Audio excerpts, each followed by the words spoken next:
few strokes of the brush, she relaxed.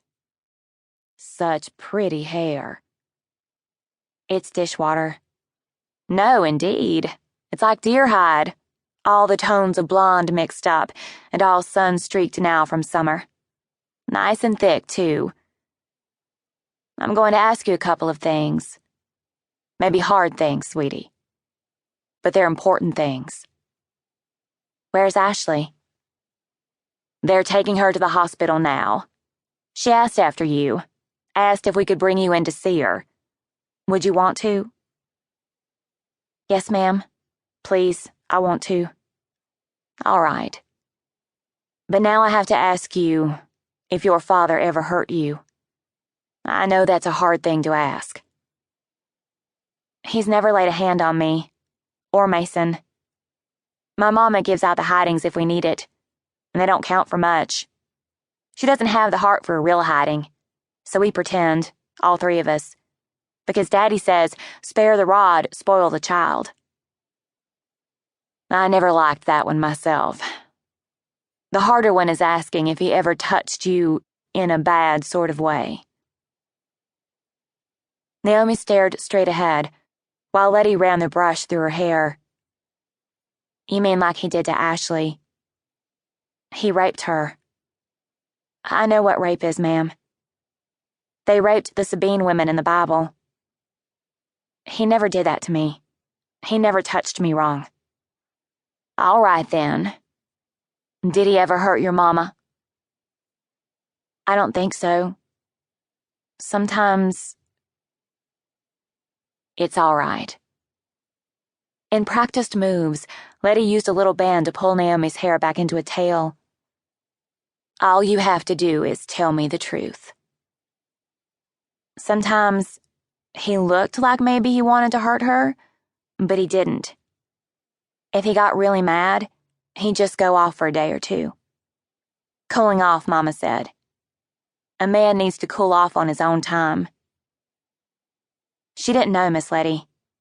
Mama didn't know he hurt people, or she'd have been afraid. More afraid. People. When Letty came back around to sit again, Naomi stared straight ahead. Ashley said she thought she'd been down there for a day or two. There was more rope down there. And pictures. There were pictures on the wall of other women.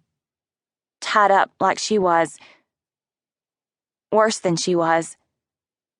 I think some of them were dead. I think they were dead. I'm going to be sick.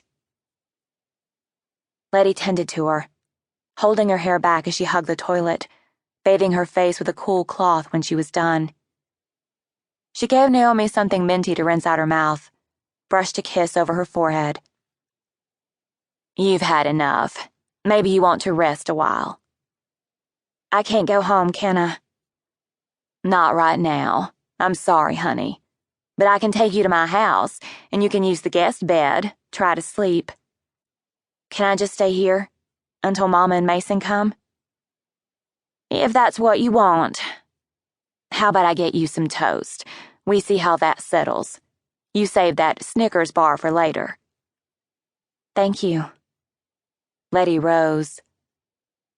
What you did, Naomi. It was right.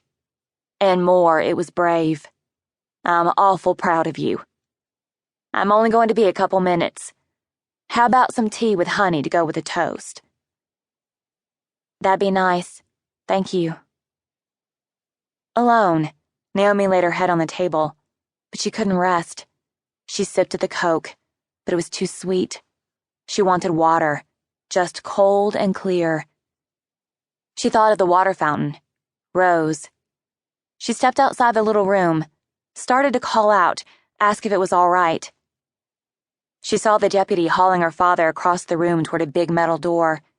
His hands were in cuffs behind his back. A raw bruise bloomed on his right cheek. He didn't look wild now, or upset, or sorry. He had a sneer on his face, the sort he got when somebody said maybe he was wrong about something. He saw her, and she braced for his fury, his hate, his wrath.